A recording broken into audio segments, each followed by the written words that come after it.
አባላት ሰራዊት በጣቢያታትን ወረዳታትን አገልግሎት ክረኽቡ ከም ዘይካሉ ተጋደልቲ አርምዕ ስራን ክልተን ተቃውሞ መስሚያም ፕሬዝዳንት ግዛው ምሕዳር ትግራይ ሌተናል ጀነራል ታደሰ ወረደ መስቶም ሰልፍ ዝወጡ ተጋደልቲ ኣብ ሓወልቲ ሰማዕታት አዳራሽ ክዛቱ የምስየሞላም ሶማሌ 3 ጥቅምት 2018 ዓመተ ምህረት ተፈራለዩ ሕቶታት ዘሎም ተጋደልቲ ሰልፊ በመውጣ መንገድ ዓጽዮም መንባረም ዝፍለጥ ኮይኑ ብዝተገበረ ምርዳእ ትማል ማስዮ እቶም ተጋደልቲ ምስ ፕሬዝዳንት ጀነራል ታደሰ ወረደ ከም ዝተረኸቡ ዝረኸብናዮ ሓበሬታ ተመላኺቱሎም እቶም ተጋደልቲ አባላት አርምዕ ስራን ክልተን ኣብ ዘስምዕዎ መረረት ንሕና ከም ካልእ ዜጋ ካብ ኩሉ መሰልን ጥቅማ ጥቅምን ተገሊልና ኣብ መንግስታዊ ቤት ዕዮታት ኣብ ጣብያታትን ከይተረፈ ግልጋሎት ከይነረክብ ተኸልኪልና ካብ ሓለፍቲ ጣብያን ወረዳታትን ከምኡውን መንግስታዊ ቤት ዕዮታት መንዶ ተጋድሎ ይልኩም እዩና ተባሃልና ንስነለና ክብሎም ማሪሮም እቶም ተጋደልቲ ወሲኾም መንበር ኣባይቲ ወሰኽም ሃያ ንዝኸፈልናዮ ንኸፍሎ ዘለና ዋጋን ዝምጥን ካሕሳይ ግበና ይክብሉ ስምዕታ ከቕርቦም ሲሞላው ፕሬዝዳንት ጀነራል ታደሰ ወረደ ማለት 3 ጥቅምቲ ኣብ ቤት ጽሕፈት ፕሬዝዳንት ረኺቦም ከዝራርቦም ብዘይ ምኽኣሎም 4 ቀንዲ መእተውን መውፅን ከተማ መቐለ ከዓጽው ምኽንያት ከም ዝኾነ ይሕበር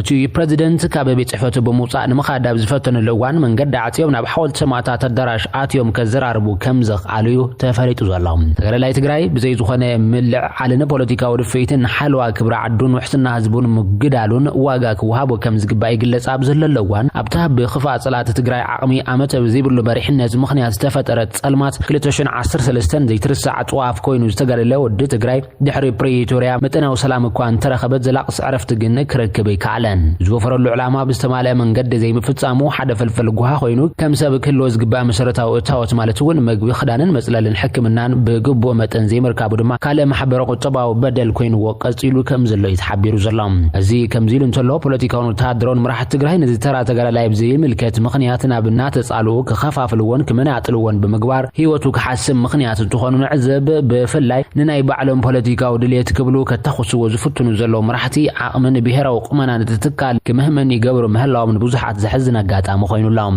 እዚ ዋሓድ ህዝቢ ትግራይ ዝኾነ ኣባላ ብዝኾነ ዓይነት ፖለቲካዊ ሓዘ ስደዶ ዘየለ ጅግና ተጋዳላይ እዞም ፀገማት እዚኦም ንምእላይ ድምፁ ብዝተፈላለዩ ኣገባባትን ከወላይ ብሰላማዊ ሰልፊ እናገለጸ እኳ እንተመፀ ዘኣጊድ ግን ዘላቕ ፍታሕ ኣይረኸበን ትባሊ ዝጀመረ ተቃውሞ ሰልፊ እውን ሎሚ ቀፂሉ ከም ዘርፈደ እዩ ዝሕበር ዘሎ ሎሚ ድማ ኣርሚ 92 ኮር 2 ኣብ ተካ ተስፋይ ሰልፊ ተቃውሞ ይካይዱ ዘሎ ኮይኖም መስመር መቐለ እውን ከም ዝተዓጽወ ተፈሊጡ ዘሎ ልዕሊ ሻለቃ መራሕቲ ኣብ ኣኺባ ዛተው እንትኸውን እቲ ኣባል ግን ኣብ ጽርግያ ወፂኡ ድምፁ እናስምዐ ይርከብ ዝምንቅስቓስ ኣብ መላእ ኣርምታት ሰራዊት ትግራይ ዝቕጽል ፍትሓዊ ሕቶ ተባሂሉ ይግለጽ ኣሎ ብተመሳሳሊ ኣብ ነበለት ሓውዜን ዝዓረዳ ኣርምታት ነቲ ዝቐጸለ ሕቶ ሰራዊት ብምቕጻል መንገድታት ምዕጻው ጀሚረን ከም ዘለዎ ኣብ ማሕበራዊ መራኸብታት ዝተዘርግሑ ዓሳእል ይገልጹሎም እቲ ትማል ንሰዓታት ኣብ ከተማ መቐለ ብዝተኻየደ ተቃውሞ ዋና መንገዲ መኻይን መቐለ ኩሓ ተዓጽዩ ምንባሩ ኣይረሳዕን سب سلطانات إثيوبيا بتجري حدقنيا وفر يكايدو لو كبل حوحات كسيسلام حوحات اتي مدرخات وفر بهرا وحدنت حزب تجري استراتيجيكا وعقمتات تجري بفلاي دما توسان زخونه حزبنا بزساتف ملكوع بدمكت مساسيله زبللو مدرخات ابزوما مدرخات حزبنا بزنصلالو وحدقاتات بعمقت زتيو حلاواتو زرغاغص لومون كموترو بحدنت انتقالس مخانو بمردا حدنتو مشرشاري غبرو زلو وفرتات بصنعت كقالسوم قالات يومله ያለው كبل حوحات يزحبر ابزوم مدرخات ترعاي فون زحلفه وسنتاتن حزبنا توسخ حرانه زفتر خوينو نتوم هلاو تግራይን ህዝባን ዘይብህ ጉድማም ሕማም ድሓር ኮይኑ ድቃስ ከሊ ወሚርከብ ነዙውኒው ነቲ ዝነበረ ወፍሪ አጠናኺሮም በመቅጻል ኣብ ልዕሊ ህዝብ ትግራይን ወዳበታቱን ብዝለዓለ ደረጃ ርብርባ ኣብ ምግባር ከም ዘለዩ ሓቢሮም እቲ ውድብ ወሲኹ ኣብ ዘውጾ መግለጺ መንግስቲ ኢትዮጵያ ከም ትገረብ በሓኽላ ብዝብል ባህላን ህዝብ ትግራይ ጠሊሞም ኣብ ዓንኬሉ ንዛኣተው ጠላማት ተጠቂሙ ኣብ ልዕሊ ህዝብ ትግራይን መሪሕ ውድብ ሕወሓትን ከምውን ጫፍ በልሒ ቃልስ ላዋና ዝኾነ ሰራዊት ትግራይ ሰፊሕ ወፍረ ጸለመ ይካይዱ ለው ክብልዩ ከሲሱ ዘላም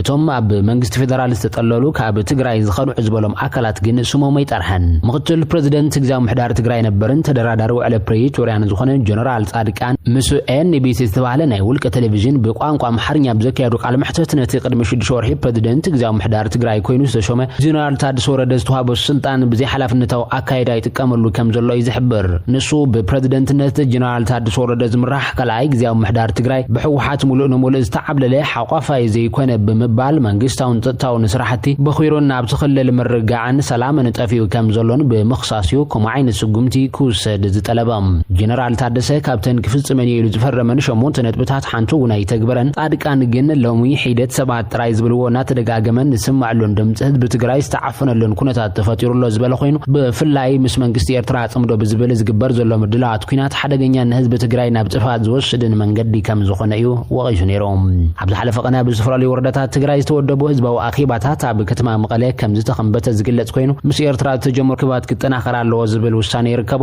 እቲ ደምዳም ውሳነ ብዝብል ዝወፀ ሰፊሕ መግለጺት ህዝባዊ ርክባት ምስ ካልኦት ጎረባብት ህዝብታት እውን ክቕጽል ይጽውዕ ብሕወሓት ተመዚዙ በቀዳማይ ሚኒስትር አብይ አሕመድ ሹመት ጸደቀሉ ጀነራል ታደሰ ወረደ ጸጥታ ተኸልል ከረጋገጽ ዶባት ክሕሉን ካብ አፍልጦ መንግስት ፌደራል ወጻእ ዝግበር ርክባት ወጻእ ጠጠው ክብልን ዝብሉ ዝርከብዎም ሸሞንተ ነጥብታት መፈራሙ ይዝከር እዚ ከምዚልን ከሎ ኤርትራን ሕወሓትን ኩናትን መዋጅ በሓባር ይሰርሑለው ዝብል ካብ ወገን ኢትዮጵያ ዝቀረበ ክስ እውን ነጺጎም ሚኒስትር ጉዳያት ወጻእ ኢትዮጵያ መንግስት ኤርትራን ሕወሓትን አንጻር ኢትዮጵያ በወገቱ አፊሮማለው ክብልን ኣብ ሕብራት ሃገራት ኣብ ጽሓፈ ደብዳቤ በመخصاص እውን ይዝከር አመኻሪ ቀዳማይ ሚኒስትር ኣብ ጉዳያት ቀርና አፍሪካ ዝኾነ አይትጌታቸው ረዳም ኣብቲ ዝምዕብል ዘሎ ዘይልም ወደ መንገዲ ፖለቲካ ኢትዮጵያ ህልው ኩነታት ትግራይን መብትታን መራሕቲ ሕወሓትን ዝወለዶ ሓደጋታትን ጥባ ቀይሕ ባሕርን ጠሚቱ ምስ ግሎባል ፓወር ሽፍት ዝተባሃለ ቻናል ላብ ዘካየዱ ቃለ መሕተት ካልእ ዙርያ ኩናት ደው ንምባል ክሳብ ዘለኹ ቃለስ የክብል ተሰሚዑ ኣብ ከይድ ሕክምና ዝገበሩ ቃለ መሕተት አይተጌታቸው ኣብ ትግራይ ዓስኪሮም ኣለው ዝበሎም መራሕቲ ሕወሓት ነተብ ትግራይ ዘሎ ኣሕዋተይ ወለደይን ቤተሰበይን ኩሉ ትግራዋይ ጠልቦ ዝነበረ ሰላምን ልምዓትን ጨውዮም ካለ ዘይተደለየን ሓደገኛን ኩናት ክልዓል ካብ ተሓታትነት ዘምልጥሉ ሕርያን እኩይ ተግባርን ምፍጻም ይረባረበለው ክብል ይዝወቅስ